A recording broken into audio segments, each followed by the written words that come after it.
The predators descend. The Galactic Council chamber was silent except for the hum of hollow feeds streaming from the Sol system. On the main display, a blue planet turned beneath a swarm of fire. Thousands of crimson ships, angular, organic, and bristling with living weapons, descended through Earth's atmosphere. "They're already in low orbit," said Counselor Reen, her four hands trembling. "The Zark'hai Dominion doesn't invade, they consume. Earth will be gone within a solar week." Ambassador Threx of the Council leaned forward, his scaled fingers steepled. "Then perhaps," he said softly, "we'll finally see what these humans are made of." The others hissed in disapproval. "You would observe? Their annihilation is certain." Threx's eyes narrowed. "So was yours, once, before your ancestors found refuge under this council's laws." The chamber fell quiet again as the feed zoomed in. Clouds of black smoke rolled across continents. Alien dreadnoughts rained molten plasma onto human cities. The council's observers recorded the expected: panic, death, chaos. But something was wrong. Within hours, the council feeds began showing resistance, human resistance, on a scale that defied logic. Earth the first night. General Maya Chan stood inside the concrete bunker beneath Colorado's NORAD mountain complex, her eyes fixed on the tactical map projected before her. Red dots, marking enemy landings, pulsed across every continent. The Zark'hai had hit with surgical precision, cutting power grids, crippling comms, blocking satellites. "Status?" she barked. "Global communications at 20%. Civilian panic spreading. Europe's major cities are gone." Chen's jaw tightened. "Then we improvise. Lock down regional command networks. Patch me to what's left of orbital control." A young officer hesitated. "Ma'am, most of our birds are dust." "Then use the ones that aren't," Chun snapped. "And if they're not weapons, make them weapons." She turned to the engineering table. "Start reprogramming the decommissioned satellites. I want debris tracking turned into kinetic bombardment." "You mean drop space junk?" "Drop it hard. Make gravity our ally." The Zark'hai were hunters, a species bred for dominance on a death world. Each stood 3 meters tall, armored in chitin, their fanged mouths capable of shredding steel. To them, humans were prey, soft, slow, and uncoordinated. When they reached the ground, they found resistance. In New York, construction crews converted skyscrapers into booby traps, rigging elevator shafts with explosives. In rural China, farmers turned irrigation drones into kamikaze swarms. In Africa, tribes unified militias across borders that had never before agreed on anything. The predators expected surrender. They found Ingenuity. In orbit, a Zark'hai commander surveyed Earth through the blood-red lens of his visor. "They scatter."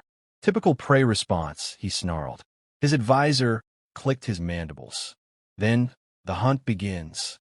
But when the invasion forces descended into the ruined cities, the air was thick with radio interference, human signals layered and coded. The predators' own scanners glitched. Movement flickered on every rooftop, in every shadow. The first strike came from beneath. A human strike team, barely 20 soldiers, emerged from sewer tunnels in London and ambushed an entire Zark'hai patrol. The fight was savage, up close. Humans used flamethrowers and scavenged alien blades. The Zark'hai underestimated how fast humans adapted to pain and fear. When the smoke cleared, the aliens were dead, and one of their comm devices was in human hands. Galactic Council, observation deck. Threx replayed the footage again and again. "This is impossible." Counselor Reen looked disgusted. "Primitive chaos. Nothing more. They can win a few skirmishes, but not the war." Threx's voice was quiet. "Chaos is only primitive if you don't understand it. Watch them. Every loss becomes strategy." On screen, human scientists in underground bunkers hacked Zark'hai transmissions. They used sound-based jammers to scramble the predators' hunting senses. One by one, human counterstrikes spread across continents. They learned faster than any species Threx had ever observed. Earth, Operation Emberfall. 3 days into the invasion, General Chun stood over a live satellite feed. Are the debris coordinates locked? Affirmative. 87 tons of orbital junk positioned over their landing zones. Chun exhaled. Do it. High above the atmosphere, automated thrusters fired. For centuries, humanity's trash had circled the planet. Spent rockets, satellite husks, metal shards. Now, that trash became salvation. Tungsten rods and steel fragments screamed through the sky, striking Zark'hai dropships with kinetic fury. Entire invasion fleets were shredded in minutes. The world shook. In the council chamber, the shockwaves registered on seismic sensors. Reen's voice trembled. They are using gravity as a weapon? Threx smiled faintly. They use everything. The Zark'hai howled across Earth's burning skies, but for every human city they destroyed, 3 more resistance cells rose. Civilians turned soldiers overnight. Hackers rerouted alien comms. Even dying nations coordinated through chaos. At the end of the first week, a transmission hijacked every channel across Earth and beyond. The image was grainy but defiant. A human soldier, battered, bloodied, holding a tattered Earth flag. "This is Earth Command," the voice said, steady despite static. "We are still here, and we don't do extinction." The council chamber fell silent. For the first time in centuries, no one spoke. Finally, Threx stood. "Mark my words," he said, his eyes reflecting the flames of Earth. "If they survive this, the galaxy will never be the same." And somewhere, beneath the burning sky of a dying planet, humans prepared for round 2. The fire in their sky. The Earth had burned for 6 days. The oceans boiled where the Zark'hai ships struck, and continents glowed beneath nuclear haze. Yet through all the smoke and ruin, one fact persisted. Humanity refused to die. Colorado Command, Earth Resistance. General Maya, Chun barely slept. Her command bunker smelled of sweat, steel, and recycled air. The walls trembled every few minutes from distant impacts, but the humans within worked with grim efficiency. The tactical map before her flickered with red and blue lights. "Report," she ordered. "Enemy advance has stalled in Europe. Africa's insurgents hit them with chemical traps, primitive but effective. Asia's resistance lines are holding. The Pacific Fleet gone." Chun rubbed the bridge of her nose. "And our orbital status?" A tech officer grinned despite exhaustion. "We took one of their ships, ma'am." Her head snapped up. "Repeat that." "During re-entry over Siberia. Crashed intact. Engineering teams are already gutting it for tech." Chen's lips curved in the faintest smile. "Then we just got ourselves a weapon." Zark'hai flagship, orbit over Earth. Supreme Hunter Gortal paced across the bridge, his talons scraping metal. The walls were alive, pulsing faintly with the ship's heartbeat. The scent of burned ozone filled the air. "These creatures, they corrupt everything they touch," he growled. "They adapt too fast." His second-in-command hissed. "Permission to deploy orbital lances?" Gortal bared his fangs. "Granted. Burn them. Let their skies remember who the apex species truly are." Outside the viewport, fire lances charged, columns of plasma energy aimed straight at Earth's surface. The Council watches. In the Galactic Council chamber, the feed lit up with bright streaks descending toward the planet. Councilor Reen gasped. "They're annihilating their own biosphere." Ambassador Threx remained still, his eyes narrowing. "No, the humans are moving." And indeed, they were. Operation Torchbearer. Deep beneath the Arctic ice, a team of human engineers worked inside the shattered hull of the downed Zark'hai warship. The ship's organic systems pulsed with eerie, alien light. Dr. Arjun Patel, chief engineer, shouted above the chaos. "We can't control the neural core. It's still alive." "Then chain it," said Chun through the comms. "You don't control predators. You make them obey." Using nanocables and jury-rigged power conduits, Patel's team grafted human AI into the alien systems. The result was a hybrid machine, half Zark'hai, half Earth Ingenuity. They named it Project Torchbearer. When it rose from the ice, its engines screamed with human defiance. Counterfire. At sunrise on the 7th day, as alien lances descended again, the Torchbearer launched from the Arctic. Its hull shimmered with mismatched plating, scavenged weapons, and human banners spray-painted in crude letters. Still here, it roared through orbit and dove into the Zark'hai formation. Inside the council chamber, delegates stood speechless as they watched the impossible unfold. A human-piloted alien ship, outnumbered 100-1, tore through enemy fleets with suicidal precision. Threx whispered. They turned a weapon meant to destroy them into a shield. Counselor Reen murmured, "They are primitive." Threx corrected her. "They are evolution in motion." Earth fights back. Cities in ruin became fortresses. Engineers rewired power grids to feed railguns. Farmers turned irrigation systems into chemical dispersers. Every profession became part of the war effort.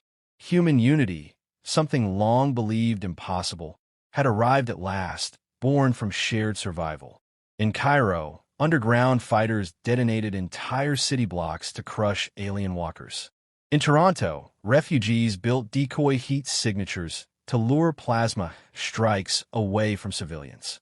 In Tokyo Bay, submarines carried stolen alien plasma cores, ramming invader warships and detonating themselves in fiery sacrifice. The world had become a living weapon. Galactic Council transmission. Threx addressed the Council mid-session. "You all see it. Every logic model predicted extinction within 5 days.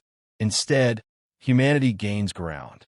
They've learned to repurpose biology, energy, and fear itself." Counselor Zeth scoffed. "They fight like animals." Threx smiled coldly. "Animals don't write code that hijacks an alien fleet mid-battle." The room fell silent as new footage appeared. Humans had hacked the Zark'hai's orbital targeting systems, redirecting half their fire toward their own fleet. Operation Downfall.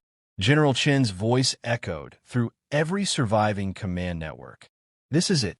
We hit them at London." London had become a scar, craters, wreckage, a hive of Zark'hai command units.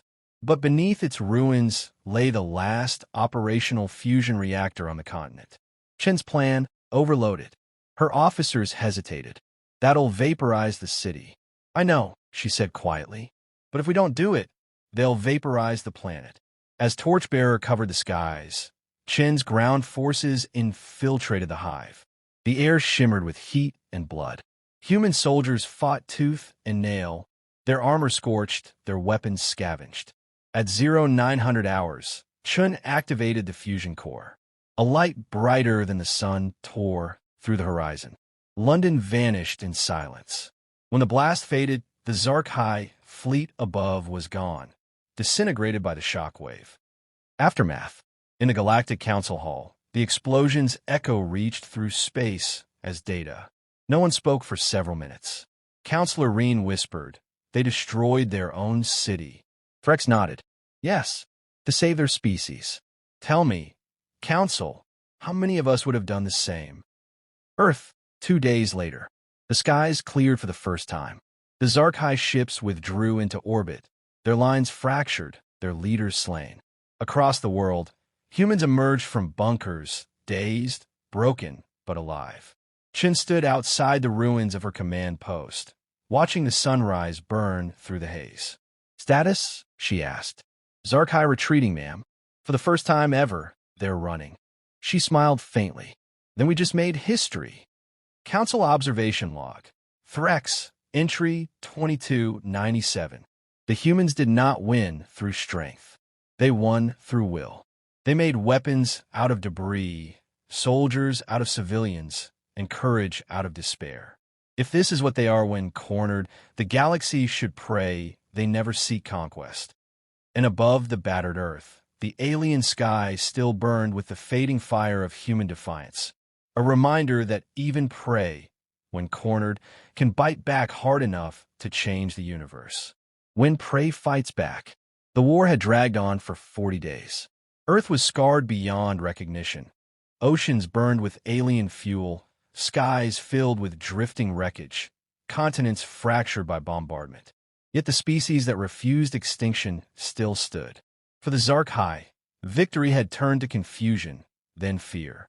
They had crushed dozens of worlds before, cold, efficient hunts that ended in silence. But humans didn't go silent. They screamed, they built, they bit back. Deep bunker, New Delhi, Terran Resistance Command. General Maya Chun leaned over a holographic globe, flickering with hostile signatures. The once blue planet glowed red. Reports. Colonel Alvarez, her second-in-command, looked grim. South America's colonies holding out. Europe is ash. Asia's resistance remains strong. But the Zark'hai have begun orbital sterilization. Shin exhaled through her teeth. They're losing control. The comms officer turned. Ma'am, you want to see this? The holo shifted to display the Pacific Theater. Dozens of Zark'hai dreadnoughts circling over the ocean. But they weren't attacking. They were fighting each other. Chen's brow furrowed. What the hell am I looking at? Patel's voice came through the static. We think we found their weakness. Captured Hive, Siberian research base. The Zark'hai Queen pulsed faintly inside a stasis field, a monstrous fusion of bone, muscle, and bioluminescent tissue. She had been caught when the Torchbearer's strike disabled her command carrier. Dr. Arjun Patel circled the containment pod. We've been monitoring the Hive link.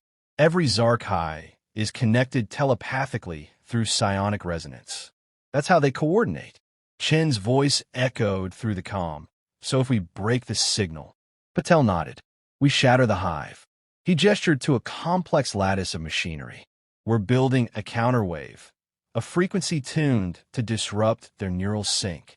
The Mindbreaker pulse. Can it work? Patel's lips tightened. If it doesn't, we're out of time anyway. Orbit, Zark'hai flagship. Supreme Hunter Gortal slammed his claws into a console. The Hive screams. Some of our kin are blind to the call. They turn against us. His advisor's crest flickered weakly. The humans, they tamper with the link. Gortal's roar shook the chamber. Find their machines. Burn their laboratories. Strip the planet clean. But orders didn't flow. The link was weakening.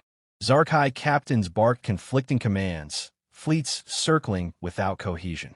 Predators turned on predators. For the first time in their empire's history, the hunters didn't know who to obey. Terran Resistance Network. Humanity watched the chaos unfold from the ashes. Chin met with Patel and the last surviving AI director, Athena 9, a cold, luminous construct projected in blue light. Athena 9's voice was calm. Your Mindbreaker frequency can be amplified globally if tied into the old satellite grid. Chin frowned. Those satellites were burned in the first week. Not all, Athena replied. Several remain in decaying orbit. I can chain their signal pathways. Patel smiled weakly. A ghost network. Chin nodded. Then we make the world itself the weapon. The final broadcast. All across Earth, remaining transmitters crackled to life. Ancient radio towers, hacked comms, even handheld devices. Chin stood at the center of the control hub, Torchbearer hovering in orbit above her. Patel, she said quietly, fired up. He hesitated. This will fry every psionic node on the planet, and maybe a few human brains, too. Chin's expression hardened. That's war. Patel swallowed and pulled the switch. The pulse. A deep hum rolled through the air. Cities trembled. The auroras burned crimson. The Mindbreaker pulse surged through the planet's magnetosphere, riding the ghost network into orbit and beyond. Zark'hai ships froze mid-flight. Ground troops screamed in disarray, clawing at their heads. The Hive link shattered. Commanders fell silent. Soldiers turned feral. Across the Council's distant monitors, the once coordinated invasion dissolved into anarchy. Ambassador Threx stood transfixed as the feed showed entire Zark'hai, fleets drifting dead in space. By the stars, he whispered, they've severed the collective mind. Counselor Reen could only whisper, they've killed a god. Earth, aftermath of the pulse. In the ruins of New York, silence reigned for the first time in weeks. Human survivors peeked from shattered shelters, expecting bombardment. Instead, they saw Zark'hai warriors staggering, lost, attacking one another in confusion. Resistance fighters moved swiftly, reclaiming cities. Scavenged tanks rolled through alien husks. In orbit, Torchbearer unleashed its final strike, vaporizing the crippled flagship. The explosion painted the sky gold and blue. Chen watched it from a collapsed skyscraper rooftop. Her armor was scorched, her voice raw. "We did it," Alvarez said beside her. "No," Chen replied quietly. "We survived it." Galactic Council, emergency assembly. Footage poured in from every outpost. The Zark'hai Dominion, a civilization feared for millennia, was collapsing system-wide. Their hive network depended on the central psionic queen, now neutralized on Earth. Counselor Reen rose in outrage. "This changes the balance of power. These humans have destroyed one of the core predator species." Threx stood slowly. "Destroyed? No, they evolved past them." He pointed to the screen. Human engineers were already rebuilding satellites, planting crops beside wreckage, turning war zones into reconstruction centers.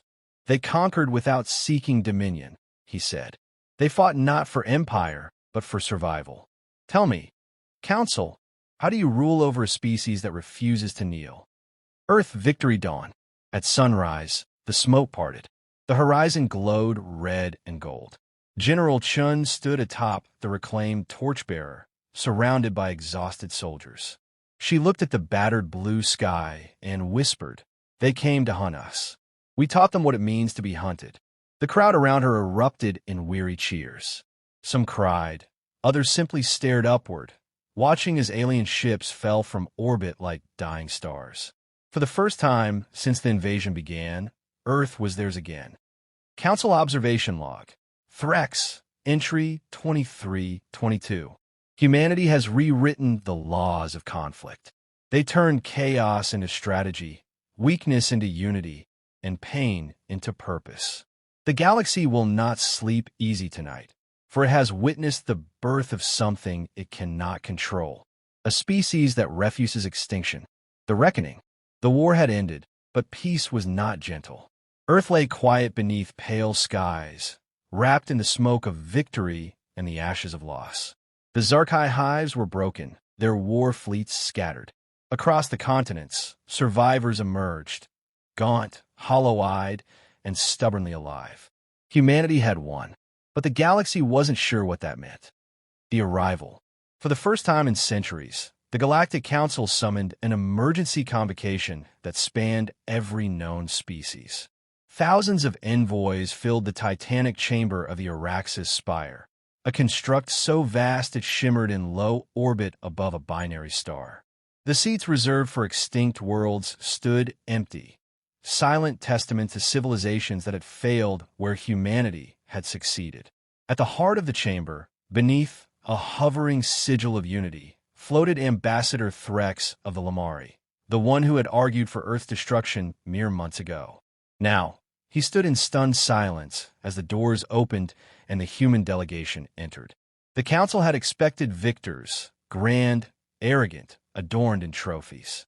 What they saw instead were survivors. General Maya Chun walked at the front, her scarred armor freshly polished, her left arm replaced by a sleek prosthetic. Behind her followed Dr. Patel, Colonel Alvarez, and a contingent of uniformed soldiers bearing no crowns, no banners, only a simple insignia, a torch within a circle. The crowd murmured. Predators who had devoured systems leaned back in unease. The testimony. Counselor Reen of the Keldar rose first, her scaled form quivering. "General Chin of Earth," she began, "you are summoned here to answer for your actions. You have annihilated the Zark'hai Dominion, a species under council observation. Their extinction destabilizes entire sectors. What say you?" Chun stepped forward, gaze steady. "They invaded our world," she said simply. We responded. A ripple of unease moved through the chamber. Reen hissed. "You shattered their hive mind. You tampered with psionics beyond your species' comprehension. Such recklessness endangers the galactic equilibrium." Dr. Patel interjected calmly. "Equilibrium? You mean the order that allows predators to slaughter prey while the council observes from orbit?" Threx turned to Reen. "They didn't destabilize the balance. They exposed it." The chamber filled with whispers. Some species, long oppressed by the council's political manipulations, leaned forward, listening. Chen's voice carried over the murmurs. You all watched. You called Earth a primitive world. You let the Zark'hai descend on us like a test. We learned something from it. Her eyes hardened. You taught us how the galaxy works. Now, we'll teach you how humans survive it. The debate. The next hours unfolded in chaos. Council members shouted, demanded restrictions, sanctions, reparations. Others, species from border colonies, began to cheer. The humans broke the predators, one envoy shouted. They killed the hive, another echoed. The council chamber's central hollow displayed the shattered Zark'hai networks, their worlds reverting to wilderness, their remaining broodlings feral and leaderless. This is power unchecked, Reen snapped. Today they broke the hive. Tomorrow they break us. Patel's voice cut through. We don't want empires. We want peace. But peace that means something. Threx rose slowly, wings unfurling in a gesture of submission. Perhaps, he said, peace must be earned by strength, not assumed by the powerful. The verdict. After endless hours of deliberation, the chamber fell silent. The prime arbiter, a being of translucent crystalline form, spoke with echoing gravity.